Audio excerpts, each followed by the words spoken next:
Esta es una historia sobre cómo el verdadero valor no se mide en seda o diamantes, sino en el coraje de ser auténtico. Si crees que el amor verdadero ve más allá de las apariencias, deja ya tu me gusta en este vídeo y suscríbete al canal para no perderte las lecciones que realmente importan. El aire en la iglesia de San Jerónimo no estaba hecho de oxígeno, sino de dinero. Olía a dinero. Olía a las orquídeas importadas que costaban más que el salario de un año, a la cera de abeja de las 1000 velas que iluminaban la nave central y al perfume francés carísimo que emanaba de los invitados, una congregación de la más alta sociedad. Hoy, Mateo Valderrama, el heredero del imperio constructor más grande del país, el soltero de oro cuya fortuna era tan vasta que las revistas financieras apenas podían calcularla, se casaba. Y la pregunta que flotaba en el ambiente, más pesada que el incienso, no era si amaba a la novia, sino cuánto costaría el vestido que ella llevaría. Todos esperaban un espectáculo de diamantes y encaje traído de París o Milán. La madre de Mateo, doña Isabel, sentada en la primera fila,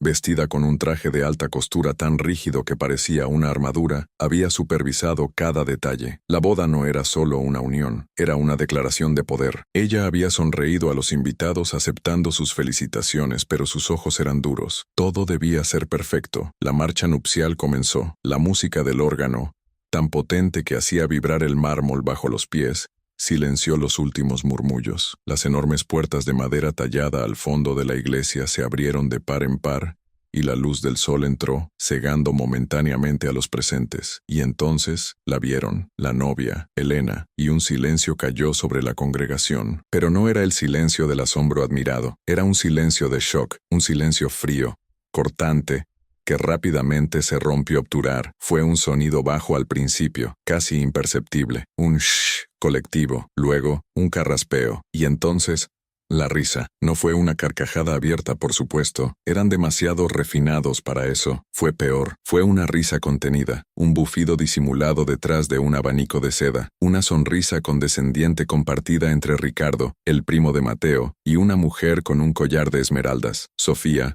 una socialité que había perseguido a Mateo durante años, se llevó una mano enguantada a la boca, pero sus ojos brillaban con malicia mientras susurraba algo al oído de su acompañante, quien asintió con desprecio. Elena avanzaba por el pasillo, y el motivo del escándalo era evidente. No llevaba un vestido de princesa de 1.000.000 de euros, no llevaba velo de encaje antiguo, ni una tiara de diamantes. Su vestido era simple, era de un lino blanco, puro y limpio, de corte sencillo, casi humilde. Era elegante, sí, pero de una elegancia que no pertenecía a ese lugar. No gritaba riqueza, no susurraba estatus. Su cabello castaño estaba recogido en una trenza sencilla, adornada no con joyas, sino con pequeñas flores silvestres blancas. No llevaba maquillaje, salvo el rubor natural de sus mejillas. Caminaba sola, con la cabeza alta, aunque sus manos, que sostenían un pequeño ramo de las mismas flores del campo, temblaban visiblemente. Ella no era una de ellos, y su presencia, vestida con esa pureza casi ofensiva en medio de tanta opulencia calculada, era un insulto. Doña Isabel,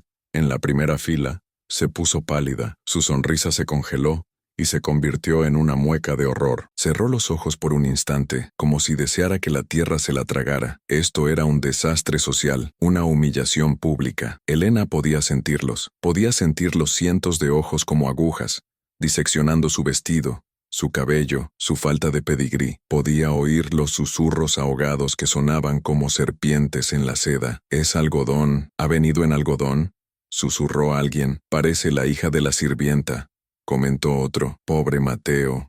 ¡Qué vergüenza!». Cada paso sobre la alfombra roja era una tortura. Buscó desesperadamente los ojos del hombre que la esperaba al final de ese túnel de juicio. Mateo estaba allí, de pie en el altar, impecable en su traje. Él no se reía, no parecía avergonzado. La miraba a ella, y solo a ella, con una intensidad que bloqueaba todo lo demás. Pero Elena vio la rigidez en su mandíbula, vio cómo sus nudillos se ponían blancos mientras apretaba las manos. Él también lo oía cómo se reían de ella. Por un momento, el pánico la inundó. Había cometido un error terrible, había subestimado este mundo al que estaba a punto de entrar, este mundo que la devoraría viva, Antes de que terminaran los votos, se detuvo a pocos metros del altar. Las risas se habían convertido en un murmullo constante de desaprobación. Doña Isabel parecía a punto de desmayarse, frotándose la sien con furia. Sofía ahora sonreía abiertamente, una sonrisa triunfante. Elena sintió que las lágrimas amenazaban con brotar, lágrimas de humillación, pero entonces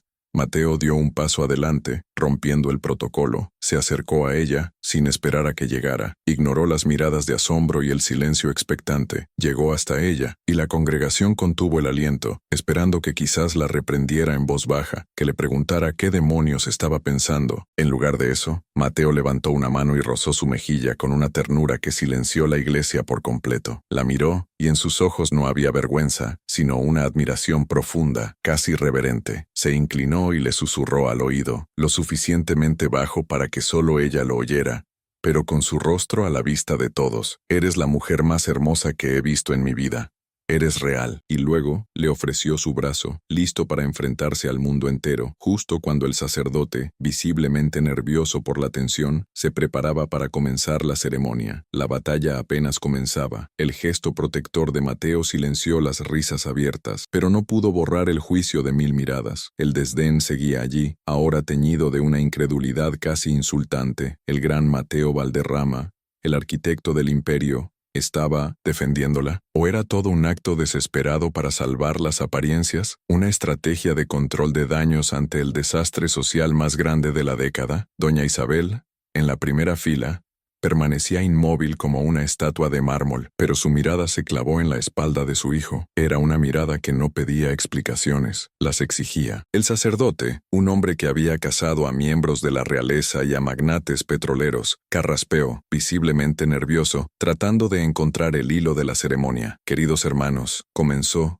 su voz temblando levemente. La boda había comenzado oficialmente, pero la atmósfera sagrada estaba rota, reemplazada por la tensión de un campo de batalla. De un lado, la riqueza acumulada de generaciones, representada por la furia helada de Isabel y las sonrisas burlonas de los invitados. Del otro, Mateo y Elena, un pequeño e improbable islote de autenticidad en un océano de hipocresía. Elena intentó concentrarse en las palabras del ritual, pero el peso de cada juicio la aplastaba. Podía sentir la mirada de Sofía, la rival perpetua de Mateo, perforando su nuca. Sofía no se molestaba en ocultar su diversión. Su sonrisa era la de alguien que acaba de ver a su enemigo caer en una trampa. Para ella, esto no era una boda, era la confirmación pública de que Elena, la usurpadora, nunca pertenecería. Elena apretó el brazo de Mateo, su única ancla en esa tormenta silenciosa. Él se inclinó levemente hacia ella, su hombro rozando el de ella en un gesto minúsculo que, sin embargo, lo decía todo. Estoy aquí. No estás sola. La ceremonia avanzaba mecánicamente. Las lecturas bíblicas sobre el amor y el compromiso sonaban vacías en esa iglesia, rebotando en la piedra fría y perdiéndose entre los susurros renovados. ¿Viste sus zapatos? Ni siquiera son de diseñador. Pobre Mateo.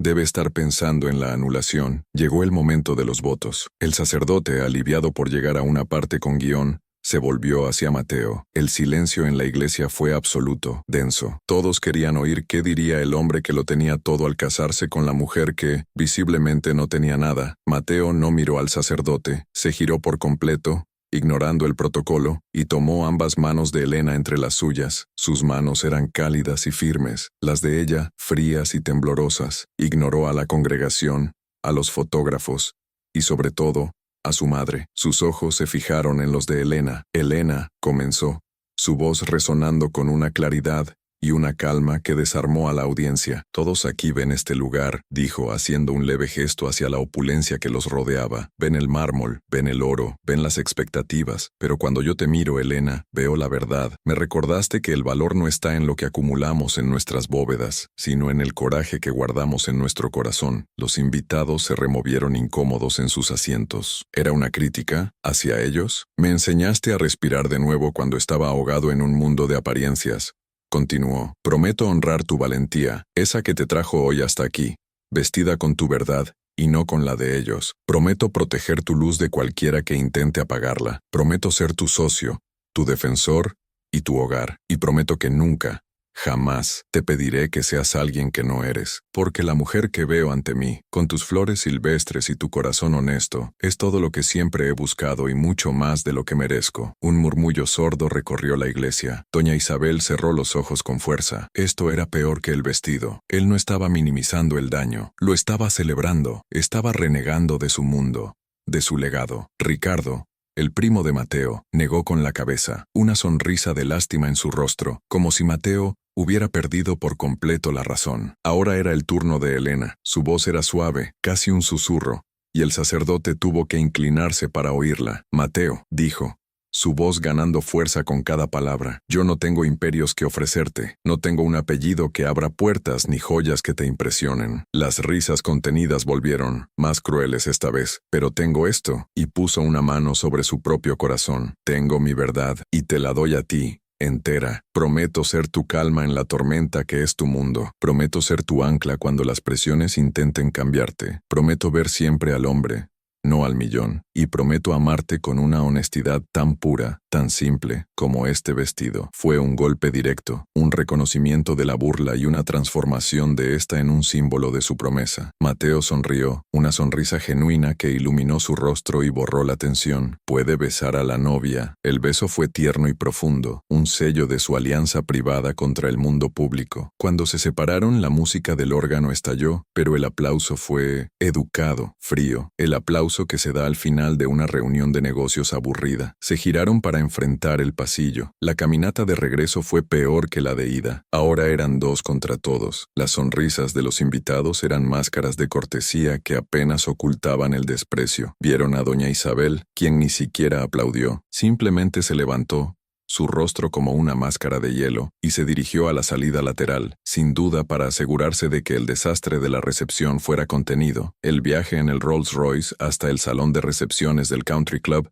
fue breve y tenso. El club era la obra maestra de doña Isabel. Si la iglesia era opulenta, esto era el Palacio de Versalles multiplicado por 10. Cascadas de cristal, montañas de caviar, y una orquesta completa. Cientos de invitados más, que no habían estado en la ceremonia pero sí en la fiesta, ya estaban allí, bebiendo el champán más caro. Cuando Mateo y Elena entraron, la orquesta tocó una fanfarria, y las miradas comenzaron de nuevo. Pero aquí, en el territorio de doña Isabel, la gente se sentía más libre. Las risas ya no eran ahogadas. ¿Pero qué lleva puesto?, dijo una mujer en voz alta, su voz aguda traspasando la música. Es rústico, dijo otro hombre, la palabra rústico sonando como si fuera sucio. Se dirigieron a la mesa principal, una plataforma elevada, pero antes de que pudieran sentarse, Sofía, la rival, se acercó. Llevaba un vestido rojo sangre que costaba más que un coche de lujo. Sostenía 2 copas de champán. «Felicidades, Mateo», dijo, su voz chorreando falsa dulzura,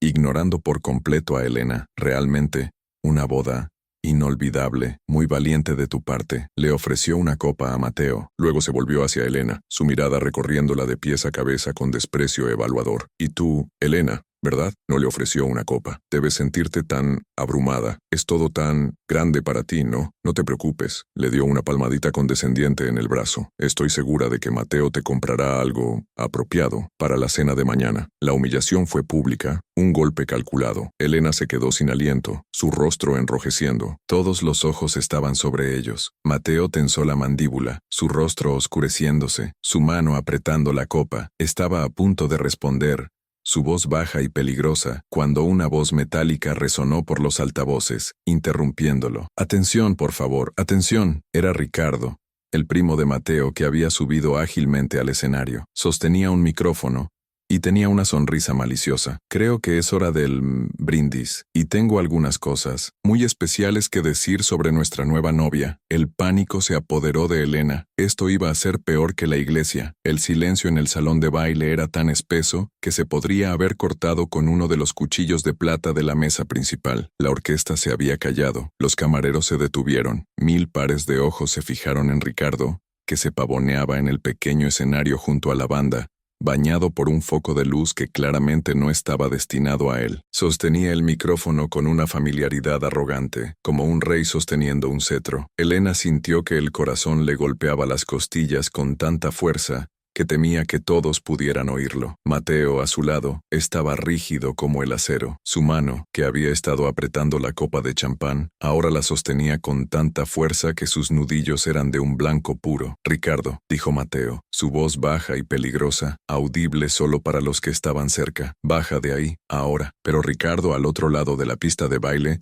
simplemente sonrió, fingiendo no haberle oído. Levantó su copa. «¡Brindemos!», exclamó, su voz amplificada retumbando en el salón. «Por el hombre del momento, mi primo, Mateo». Un aplauso disperso y educado recorrió la sala. Ricardo esperó a que el sonido se apagara, su sonrisa maliciosa ampliándose. Mateo Valderrama, el hombre que siempre consigue lo que quiere, el imperio que construyó, los contratos que ganó, y ahora, la novia que encontró. La palabra encontró quedó suspendida en el aire, cargada de veneno. Sofía, la mujer del vestido rojo, soltó una risita aguda que cortó el silencio, animando a Ricardo a continuar. «Todos conocemos a Mateo», prosiguió. «Su generosidad, su corazón es tan grande como su cuenta bancaria. Siempre ha tenido debilidad por las causas perdidas. Un colectivo emanó de la multitud, una mezcla de escándalo y deleite. Elena sintió que el suelo desaparecía bajo sus pies. Esto no era un brindis, era una ejecución pública. Recuerdo cuando éramos niños», continuó Ricardo, adoptando un tono de falsa nostalgia. «Siempre estaba recogiendo cosas. Pájaros con alas rotas, gatitos callejeros, daba igual los sucios o rotos que estuvieran, Mateo creía que podía salvarlos. Les daba un hogar, los limpiaba, los alimentaba». Hizo una pausa dramática, y su mirada recorrió la sala antes de clavarse directamente en Elena. «Y ahora, miren esta magnífica obra de caridad. Su proyecto más grande hasta la fecha». La sala estalló. No fueron risas contenidas esta vez, fue una carcajada abierta, cruel y estruendosa. Era el sonido de la manada validando su crueldad. Sofía se reía tanto que tuvo que secarse una lágrima del rabillo del ojo. Elena se quedó paralizada, el color drenándose de su rostro. Cada risa era un golpe físico. Vio a doña Isabel en la mesa principal. La matriarca no se reía. Su rostro era una máscara de furia helada. Pero Elena se dio cuenta, con un horror creciente, de que la furia de Isabel no estaba dirigida a Ricardo por su crueldad. Estaba dirigida a Mateo y a ella. Era la furia de alguien cuyo evento perfectamente curado había sido manchado por esta muestra de vulgaridad. Ricardo había dicho en voz alta lo que Isabel sentía en silencio. Él era su verdugo indirecto. «¡Ricardo, cállate!», gritó Mateo. Su voz, incluso sin micrófono, atravesó el salón. La rabia en ella era tan palpable que las risas se detuvieron abruptamente, convirtiéndose en jadeos de asombro. Mateo dio un paso para bajar de la plataforma, pero Ricardo, envalentonado por el alcohol y el odio, levantó las manos. «Tranquilo, primo, tranquilo. Es solo un brindis, un cumplido. No todas las mujeres tienen la suerte de ser rescatadas de esa manera». Y entonces, Ricardo asestó el golpe final. Se volvió hacia Elena. Su rostro, una máscara de falsa sinceridad. «En serio, Elena, bienvenida a la familia. Debes estar mareada. Pasar de donde sea que vengas, a esto». Hizo un gesto amplio, abarcando las cascadas de champán, los candelabros de cristal, el ejército de sirvientes. Debe ser como ganar la lotería. Así que un consejo de tu nuevo primo: aférrate bien, aférrate con todas tus fuerzas, porque un pájaro rescatado siempre puede volver a la calle. La humillación era total, era completa, ya no eran susurros.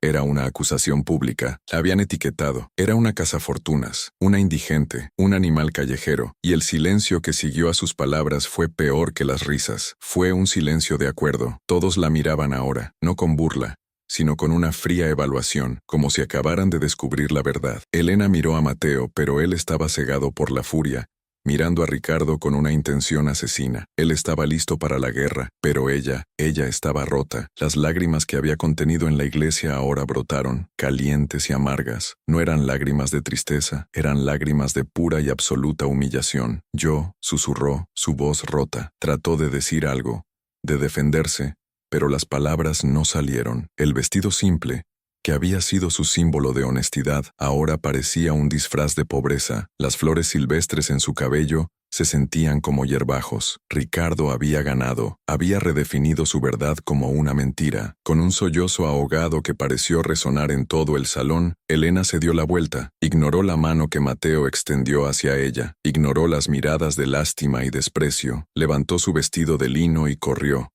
salió de la plataforma elevada, empujó a un camarero que llevaba una bandeja de plata y atravesó la pista de baile vacía. Los invitados se apartaron como si tuviera una enfermedad, sus rostros una mezcla de sorpresa y desdén. «Elena», rugió Mateo, pero ella no se detuvo. Siguió corriendo a través del vestíbulo de mármol, pasando junto a los guardias de seguridad atónitos, y salió por las grandes puertas de roble hacia la fría oscuridad de la noche. El salón quedó en un silencio atónito. Ricardo, su trabajo hecho, sonrió con suficiencia y dejó el micrófono sobre la mesa de sonido. La música no volvió a sonar. Todos los ojos, 1500 pares de ojos, se volvieron hacia el novio. Mateo estaba solo en la plataforma, su traje perfecto ahora una armadura inútil. Su rostro era ilegible, una calma aterradora que había reemplazado a la rabia. Sus ojos recorrieron la multitud, viendo a Sofía susurrando triunfalmente, a su primo Ricardo siendo felicitado por sus amigos, y a su madre, doña Isabel, que lo miraba con una advertencia. «No empeores esto». La novia se había ido, la boda era un desastre, la humillación era completa, y allí, a solo unos pasos de distancia, en el escenario vacío, había un micrófono, esperando. Mateo se quedó inmóvil, solo, en la plataforma elevada. El eco del portazo de Elena pareció colgar en el aire viciado del salón, un portazo que fue un veredicto. 1500 pares de ojos, que momentos antes se habían deleitado con la humillación de ella, ahora se volvían hacia él. No había simpatía en esas miradas, había una curiosidad morbosa, la expectativa del siguiente acto del circo. Lo veían como un tonto, el magnate poderoso cuyo juicio había sido nublado por una campesina, un hombre que había sido abandonado en su propia boda. Lo veían como un perdedor. Vio a Sofía, que ahora susurraba frenéticamente a su lado, sin duda señalando el patetismo de la situación, su rostro fingiendo lástima mientras sus ojos brillaban de triunfo. Vio a Ricardo, que había regresado a su mesa y ahora levantaba su copa, aceptando las palmadas en la espalda de sus amigos, el héroe de la noche por haber dicho la verdad, y vio a su madre. Doña Isabel lo miraba fijamente, su rostro una máscara de furia glacial. Su mirada era una orden silenciosa. «Arregla esto, llama a la orquesta,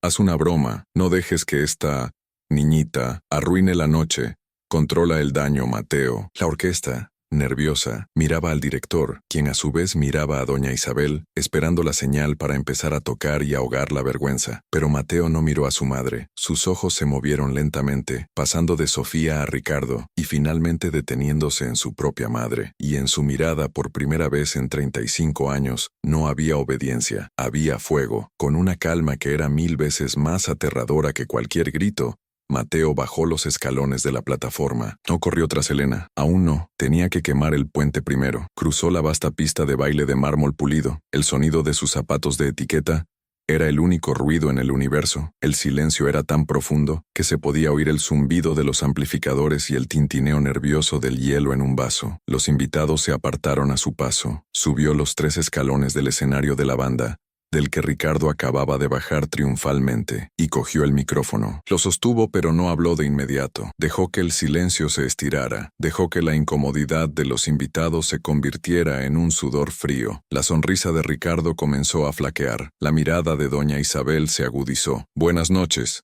dijo Mateo. Su voz, tranquila pero amplificada por el poder del sistema de sonido, golpeó a todos como una ola de agua helada. ¡Qué velada tan memorable! Sus ojos encontraron a Ricardo en medio de la multitud. «Mi primo, Ricardo Valderrama, siempre el alma de la fiesta». Ricardo intentó levantar su copa en un gesto de victoria, pero el gesto vaciló. «Me gustaría tomar un momento para agradecerle, a él y, de hecho, a la mayoría de ustedes». La sala se llenó de murmullos confusos. «¿Agradecerle? Oh, sí», continuó Mateo, su voz bajando un tono, volviéndose más íntima y peligrosa. «Quiero agradecerles por darle a mi esposa, en nuestra noche de bodas, la bienvenida más honesta que jamás podríamos haber esperado. Gracias por mostrarle, sin filtros, exactamente quiénes son ustedes». El silencio que siguió fue absoluto. Mi primo tuvo la amabilidad de entretenerlos con una historia sobre mi supuesta caridad, sobre pájaros pájaros con alas rotas y gatos callejeros. Es una analogía conmovedora. Mateo caminó lentamente hacia el borde del escenario, su mirada barriendo a la élite reunida, pero se equivocó de pájaro. Hizo una pausa. Verán, durante la última década he vivido en esta exacta jaula de oro con todos ustedes. Hizo un gesto hacia las mesas opulentas. Una jaula donde el valor de un hombre se mide por el reloj en su muñeca y el valor de una mujer por la etiqueta de su vestido. Una jaula donde la honestidad es vista como simpleza y la bondad es una causa perdida. Su mirada se posó en Sofía, que palideció visiblemente. Un mundo donde celebramos a los que mienten y manipulan para conseguir un ascenso, pero nos reímos en la cara de alguien que es real. Ricardo les dijo que Elena no tenía nada, y tiene razón, no tiene nada, de lo que ustedes valoran. Su cuenta bancaria está vacía, su apellido no abre ninguna puerta en sus clubes exclusivos, y su vestido, Mateo sonrió, una sonrisa desprovista de humor. Ah, ese vestido. Miró directamente a su madre, que ahora lo miraba con genuino pánico. Madre, ¿recuerdas lo que me dijiste anoche? Que esta boda no era un matrimonio, era una declaración de poder, que el vestido de Elena debía cegar a nuestros rivales. Pues bien, hablemos de ese vestido. La sala contuvo el aliento. Ustedes se rieron porque era de lino, se rieron porque tenía flores silvestres. ¿Quieren saber por qué usó ese vestido? No fue ignorancia, no fue pobreza, fue una condición. El murmullo se convirtió en un jadeo colectivo. Cuando le propuse matrimonio, ella dijo que sí, pero con una condición, que nos casaríamos siendo nosotros mismos, que no usaría un disfraz de $1.000.000 solo para impresionar a un salón lleno de gente a la que no respeta, que no empezaría nuestra vida juntos basándonos en una mentira para satisfacer su apetito de espectáculo. La voz de Mateo se elevó, llenando cada rincón. Ustedes se rieron de su falta de diamantes cuando ella es la única cosa real en esta habitación. Se rieron de su vestido simple, cuando esa simple tela representa más integridad de la que todos ustedes juntos acumularán en 100 vidas. Ustedes son los vacíos. Ustedes son los pobres. Se giró hacia Ricardo, que parecía haberse encogido en su silla. Mi primo dijo que yo rescaté a Elena. ¡Qué absoluta y patética ironía! Mateo soltó una risa corta y amarga que resonó en los altavoces. Están todos equivocados. Yo no rescaté a Elena. Elena me rescató a mí. Miró a la multitud con un desprecio que no se molestó en ocultar. Me rescató de ustedes. Me rescató de esta falsedad. Me rescató de convertirme en uno de ustedes. Y en cuanto a ti, Ricardo, dijo, su voz volviéndose fría y empresarial. Hablaste de pájaros rotos. Hablemos de negocios. El lunes a las 8 de la mañana, tu posición en la junta directiva de Valderrama Construcciones queda revocada. Tu línea de crédito con el banco, del cual soy el accionista mayoritario, será cancelada a las 9, y la casa en la que vives, que resulta ser de mi propiedad, estará vacía al mediodía. Disfruta de la calle, primo. Veremos cuántos de tus amigos te invitan a champán entonces. El rostro de Ricardo se descompuso en una máscara de puro terror. Mateo miró a la multitud una última vez. A todos ustedes, gracias por venir. La fiesta ha terminado. Quédense con el caviar. Tienen hambre. Dejó caer el micrófono al suelo. El golpe sordo y pesado resonó como el disparo de un cañón. Se bajó del escenario, ignorando el rostro lívido de su madre y la mirada de puro odio de Sofía. Caminó con paso firme por el pasillo central, el mismo que Elena había recorrido entre sus risas. No corrió. Caminó con el propósito de un hombre que finalmente era libre. Salió por las grandes puertas de roble hacia la fría oscuridad de la noche, dejando atrás un imperio de cristal y silencio, buscando lo único que realmente importaba. El aire frío de la noche golpeó a Mateo como un muro, limpiando instantáneamente el hedor a perfume caro y champán rancio de sus pulmones. Las grandes puertas de roble del Country Club se cerraron tras él con un sonido sordo y definitivo, sellando su antigua vida. Por un momento, se quedó solo en la entrada iluminada, un faro de rebelión con su smoking perfectamente cortado. El silencio del exterior era ensordecedor comparado con el caos que había dejado dentro. Los aparcacoches, acostumbrados a la salida tranquila de los magnates, lo miraban con asombro, preguntándose por qué el novio había huido de su propia boda. Señor Valderrama, ¿su coche? Tartamudeó uno. Mateo lo ignoró. Su mente corría más rápido que cualquier motor. Elena, ¿dónde estaría? No conocía este mundo. No tenía a dónde ir. La había llevado a la boca del lobo y la había dejado sola. El pánico, una emoción ajena a él, comenzó a atenazarle la garganta. «¡Elena!», gritó, su voz resonando en el camino de entrada perfectamente cuidado. No hubo respuesta. Corrió hacia la zona de limusinas. Vio el Rolls Royce nupcial, una bestia blanca y brillante, todavía adornada con cintas. El chofer, de pie junto a la puerta, se enderezó. «Señor». La señora, ella salió corriendo. No quiso el coche. Mateo no esperó a que terminara. Siguió corriendo, bajando por el largo camino de entrada que serpenteaba a través del campo de golf. Se arrancó la corbata de moño de seda y la arrojó al césped inmaculado. Era un grillete. Luego se deshizo del saco del smoking, arrojándolo sobre un seto perfectamente podado. La camisa blanca y los tirantes eran todo lo que quedaba de su disfraz. Corría no como un director ejecutivo, sino como un hombre desesperado. Y entonces recordó una conversación de hacía semanas. Habían pasado en coche por este mismo club, y ella había señalado más allá de los muros de hiedra, hacia un pequeño parque público al otro lado de la autopista. «Mira eso», había dicho ella, «es real, un lugar donde la gente simplemente se sienta». Era una idea absurda. Habría cruzado la autopista en su vestido de novia, llegó a las puertas de hierro forjado del club y no se detuvo. Cruzó el césped de la mediana, esquivando los faros de los coches que pasaban, cuyos conductores probablemente se preguntaban qué hacía un hombre en camisa de gala corriendo como un loco. Llegó al pequeño parque. Estaba oscuro, apenas iluminado por la luz anaranjada de unas pocas farolas. Era un parque común, con bancos de hierro y un tobogán descolorido. «Elena», silencio. El corazón de Mateo se hundió. Se había equivocado, se había ido, había desaparecido. Y entonces la vio. Estaba sentada en el banco más alejado de la luz, de espaldas a él, una pequeña figura blanca encogida contra la inmensidad de la noche. Se había abrazado a sí misma, tratando de conservar el calor, y él podía verla temblar desde la distancia. Las flores silvestres de su cabello habían caído y yacían marchitas en el suelo de grava junto a ella. Parecía la encarnación de la frase de Ricardo, un pájaro con el ala rota. Se acercó despacio, sus zapatos de charol haciendo ruido en la grava. El sonido la hizo sobresaltarse. Se giró bruscamente, sus ojos muy abiertos por el miedo, lista para huir de nuevo. Vio que era él, y su miedo no se disipó. Se convirtió en algo peor, una profunda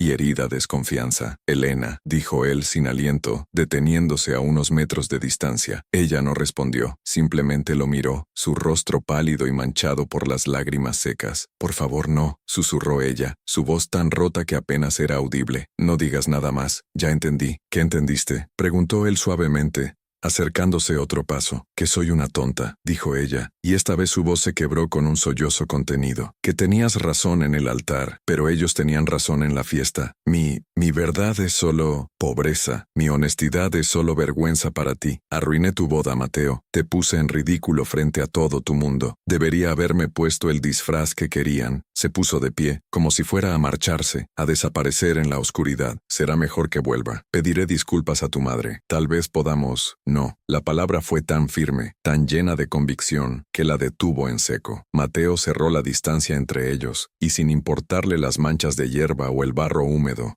se arrodilló frente a ella en el suelo del parque. Agarró sus manos heladas. «No te disculparás con nadie». Ella lo miró, confundida, las lágrimas brotando de nuevo. «Pero ellos se rieron de mí, nos convirtieron en una broma». «Sí», dijo Mateo, sus ojos fijos en los de ella, intensos y ardientes. «Se rieron, y luego tomé el micrófono». La confusión en el rostro de Elena se profundizó. ¿Qué? Él le contó todo. Le contó cómo se paró en el escenario que Ricardo había usado para su ejecución pública. Le repitió cada palabra. «Les agradecí por ser tan crueles, porque me mostraron lo que realmente eran». Le contó cómo defendió su vestido, cómo lo llamó un símbolo de integridad en un mar de falsedad. «Les dije que no tenías nada de lo que ellos valoraban, y que por eso eras la persona más rica de la sala». Vio cómo los ojos de ella se abrían de par en par. «Les dije que no era una obra de caridad. Les dije que tú me habías rescatado a mí, de ellos, de esa vida vacía». «Y luego», continuó Mateo, su voz bajando, «despedí a Ricardo, le quité todo, su trabajo, su crédito, su casa. Les dije que la fiesta había terminado, y me fui». Elena se quedó sin aliento. «¿Tú hiciste eso? ¿Delante de todos? ¿Delante de tu madre?» «Delante de todos», confirmó él. Se puso de pie, pero no soltó sus manos. La atrajo hacia él. «Elena, esa gente no es mi mundo. Mi mundo eres tú. Mi mundo es la mujer que tuvo el valor de caminar por ese pasillo siendo exactamente quien es, sabiendo que la devorarían viva. Ese es el tipo de fuerza que quiero a mi lado por el resto de mi vida. Ella lo miraba como si lo viera por primera vez. No al heredero millonario, sino al hombre que había quemado un imperio por ella. Pero Mateo, tu compañía, tu familia, todo lo que construiste, es solo acero y cristal, dijo él. No respira.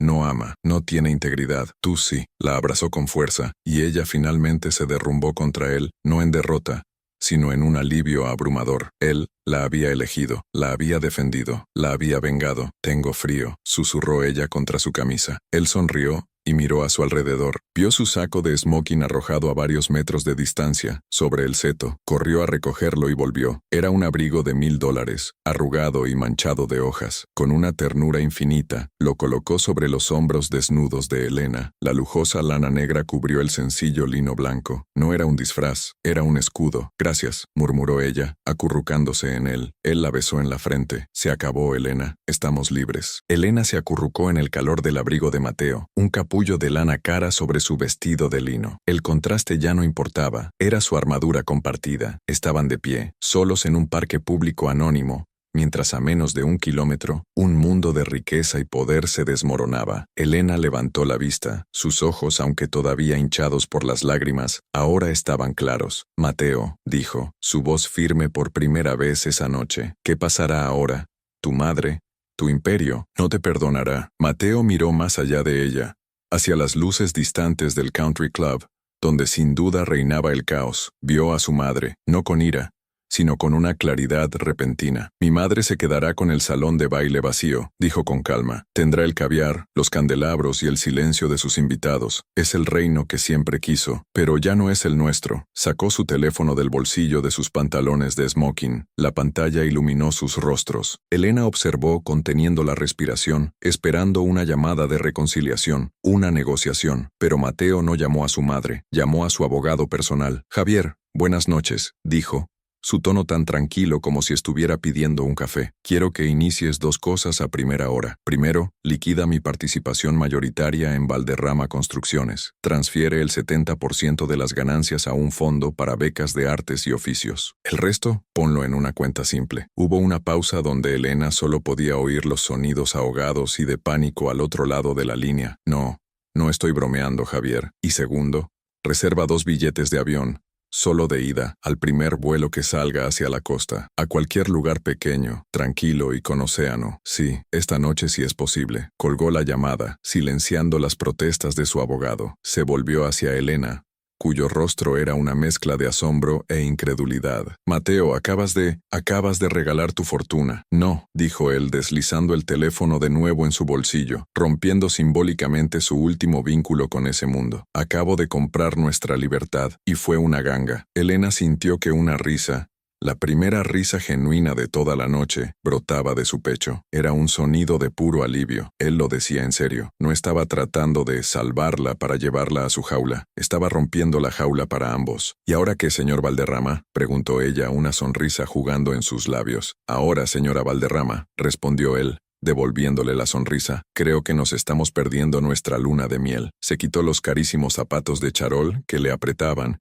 y los dejó en la grava. Nunca me gustaron estos zapatos. Elena se rió de nuevo y, siguiendo su ejemplo, se quitó sus sencillas sandalias. Descalzos en un parque público, el novio en camisa y tirantes y la novia con un abrigo de smoking sobre su vestido de novia, caminaron de la mano hacia la calle. Ya no eran el millonario y la simple, eran solo Mateo y Elena. Llegaron a la acera justo cuando un taxi amarillo, viejo y abollado, se acercaba. Mateo levantó la mano. El taxi se detuvo, y el conductor, un hombre mayor con gafas gruesas, bajó la ventanilla. Miró a la extraña pareja, la mujer con el vestido manchado y el abrigo de hombre, el hombre descalzo en ropa de gala. El conductor parpadeó. «Vaya, ¿noche difícil?», preguntó sin juzgar. Mateo sonrió. «La mejor de mi vida», dijo, mientras abría la puerta para Elena. «Llévenos al aeropuerto, por favor, y ponga la radio alta si no le importa». El conductor se encogió de hombros y subió el volumen de una vieja canción de rock. Mientras el taxi se incorporaba al tráfico, pasaron por la entrada principal del country club. Una fila de limusinas y coches de lujo estaba atascada, tratando de salir. Los invitados salían en grupos, murmurando, sus rostros confundidos y escandalizados. Vieron la figura de doña Isabel en la entrada, de pie como un general derrotado, su rostro pálido de furia. Elena instintivamente se tensó, pero Mateo le apretó la mano. Ella no apartó la mirada. Esta vez vio a la matriarca no con miedo, sino con lástima. Mateo y Elena no miraron hacia atrás, mientras el taxi aceleraba hacia la autopista, dejando atrás las luces sofocantes de su antigua vida. Elena apoyó la cabeza en el hombro de Mateo, el olor a hierba y tierra fresca mezclándose con la lana cara. No tenían un imperio, ni una mansión, ni la aprobación de nadie, pero tenían la verdad, y eran libres. La lección de esa noche no fue sobre el dinero o la pobreza, fue sobre el valor. El verdadero valor no es lo que llevas puesto, sino la verdad que te atreves a defender. Y el amor verdadero no es ciego. El amor verdadero lo ve todo y elige quedarse. Si esta historia sobre encontrar el valor real en un mundo de apariencias también tocó tu corazón, no olvides dejar tu me gusta para apoyar nuestro canal. Suscríbete y comparte lo que aprendiste de la elección de Mateo y Elena.